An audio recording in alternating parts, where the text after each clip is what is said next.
환영합니다. 저를 따라오세요. 저는 2025년형 아이패드 프로 11인치를 가지고 있습니다. 오늘은 컴퓨터를 사용해서 기기를 백업하는 방법을 보여드릴 거고, 이 작업을 할 수 있는 두 가지 방법도 함께 소개하겠습니다.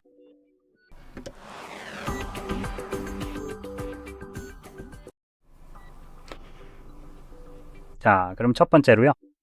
이 작업은 맥이나 윈도우 모두에서 할 수 있는데, 맥에서는 약간의 차이가 있다는 점을 말씀드릴게요. 맥에서는 파인더를 열기만 하면 되고, 윈도우에서는 이걸 제대로 시작하려면 여러 단계를 거쳐야 합니다. 그러니 저와 함께 애플이나 아니면 어떤 조단위 기업이 만들 수 있는 최악의 프로그램들을 탐험해 봅시다. 자, 그럼 먼저 스토어를 검색해 볼게요. 그러면은 마이크로소프트 스토어가 나타납니다. 와, 모든 종류의 소프트웨어를 얻을 수 있는 최고의 장소죠. 그런데 무슨 이유에선지 열리지 않았네요. 좋아요.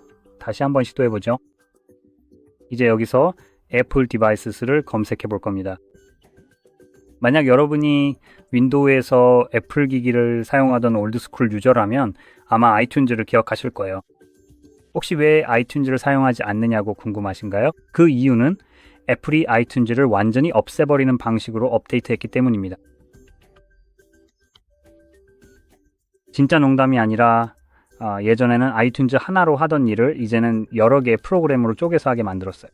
정말 멋진 업데이트네요. 참고로 시각적으로는 별로 달라진 게 없어서 다시 말하지만 이 프로그램이 구식처럼 보이지도 않아요. 그리고 흥미로운 점은 예전 아이튠즈가 별 5개 만점에 2.4점이었는데 애플 디바이스는 그보다 더 낮은 2.1점이라는 거예요. 그럴 만한 이유가 있죠. 그리고 부디 제발 이 영상에서는 그 이유를 직접 겪지 않길 바랍니다. 왜냐하면 이미 이걸 다른 2개의 영상을 녹화하면서 알게 됐거든요. 그리고 지금까지 2개의 영상만 녹화했을 뿐이에요. 멋지네요.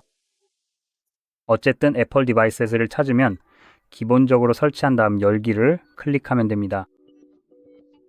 다음 단계로는 케이블을 잡아서 그냥 꽂아주시면 됩니다. 됐네요. 이게 잘못된 케이블일 수도 있겠네요. 아니네요. 화면에 나타났어요. 좋아요. 이제 여기에서 표시되는 걸 볼 수 있죠. 이름이 뭐든 아이패드로 표시되고, 아까 말씀드렸듯이 매크를 사용 중이라면 파인드를 열어야 해요. 기본적으로 이런 식이죠. 혹은 기본적으로 사이드바의 하드, 드라이브의 다양한 폴더와 위치가 나오는 그곳이에요. 아이패드를 연결하면 사이드 패널 어딘가에 표시될 거예요. 저 같은 경우는 여기 애플 아이패드라고 나와요. 여러분의 경우에는 그 기기의 이름이 표시될 거예요. 그러니까 뭐라고 표시되든, 예를 들어 저 같은 경우는 여기 이렇게 나와요. 바로 이런 식의 버튼이 실제로 보이게 될 거예요. 그리고 그걸 클릭하면 바로 이런 화면으로 이동하게 됩니다. 이제 실제로 여기에서 콘텐츠로 표시될 거예요. 이게 바로 메이시에서 해야 할 일이에요. 이렇게 열리고 보이게 되면 기기를 백업하려면 여기 지금 백업을 클릭하면 됩니다. 이것은 메일 또는 아무 때나 기기를 컴퓨터에 연결할 때도 마찬가지로 발생합니다. 백업을 시도하거나 어떤 변화가 감지되면 백업을 하려고 할 수도 있지만, 물론 수동으로도 할 수 있습니다. 이제 이 작업은 어떤 컴퓨터에서든 할 수 있으니 저는 일단 이게 끝날 때까지 기다릴게요. 앞서 말씀드린 것처럼 기기를 백업하는 방법은 2가지가 있습니다.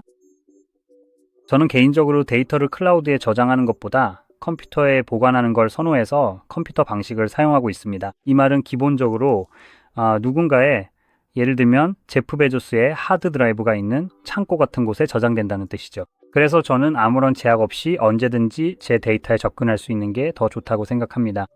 그래서 아이패드의 모든 데이터를 이 컴퓨터의 백업 옵션을 선택한 거예요. 하지만 만약 컴퓨터의 저장 공간이 부족하다거나 다른 이유가 있다면 당연히 이 다른 옵션을 사용할 수도 있습니다.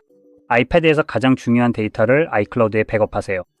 저는 여기서 가장 중요한 데이터라고 표현한 게 참 마음에 들어요. 그러니까 모든 데이터를 백업한다는 게 아니라 가장 중요한 데이터만 백업한다는 뜻이죠. 그런데 대체 뭐가 가장 중요한 데이터라는 거죠? 사실 저도 전혀 모르겠어요.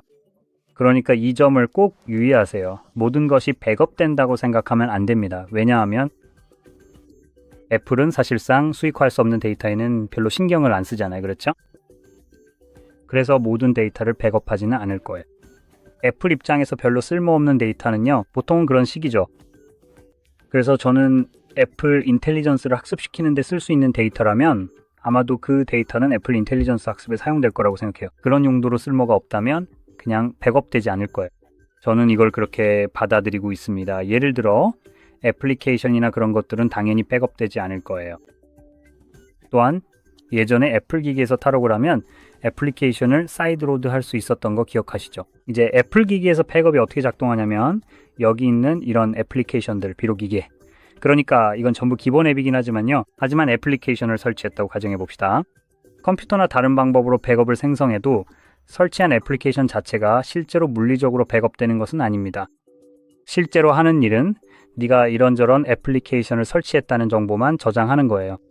그리고 기기를 복원할 때 이 애플리케이션이 백업의 일부라는 정보를 기기에 전달해 줍니다. 그러면 다운로드 하라는 거죠. 그러니까 얼른 받아오라는 겁니다. 그래서 이런 경우에는 이런 식으로 진행된다고 생각하시면 됩니다. 그리고 그렇기 때문에 만약에 어떤 이상한 방법으로 애플리케이션을 설치했다면 또는 애플이 이미 그런 것 같은데 서드파티 스토어에 접근할 수 있게 돼 있다면 서드파티 스토어에서는 애플리케이션을 다운로드하지 않을 거라고 예상합니다. 즉 기기에 있었던 어떤 애플리케이션이든 그리고 그런 모든 종류의 애플리케이션이요. 백업도 그러니까 앱스토어나 애플 스토어에 없는 앱들은 백업에 포함되지 않을 겁니다. 그래서 이런 백업에는 약간의 제약이나 이상한 점이 있을 수 있다는 걸 알아두세요. 그리고 저처럼 컴퓨터에 백업할 때도 백업을 만들 때 데이터를 암호화할 수 있는 옵션이 있습니다. 이건 완전히 여러분이 선택하실 수 있는 부분입니다. 저는 개인적으로 하지 않아요. 왜냐하면 말씀드린 것처럼 제 컴퓨터에 백업하니까 로컬에 저장되거든요. 굳이 이렇게까지 백업하거나 보호할 필요도 없고 게다가 비밀번호도 잊어버릴 것 같아요. 그래서 솔직히 저한테는 보호하지 않는 게 더 편해요. 그리고 추가로 컴퓨터에 백업을 만들면 나중에 그 백업들을 관리할 수도 있습니다. 백업 파일이 공간을 차지하기 때문에 일부를 삭제하고 싶을 수도 있는데 여기서 바로 삭제할 수 있습니다. 보시다시피 원하는 백업을 선택해서 삭제할 수 있어요. 이렇게 하면 됩니다. 이제 거의 모든 내용을 다 다룬 것 같네요. 이 영상이 도움이 되셨다면 좋아요와 구독 부탁드리고 시청해 주셔서 감사합니다.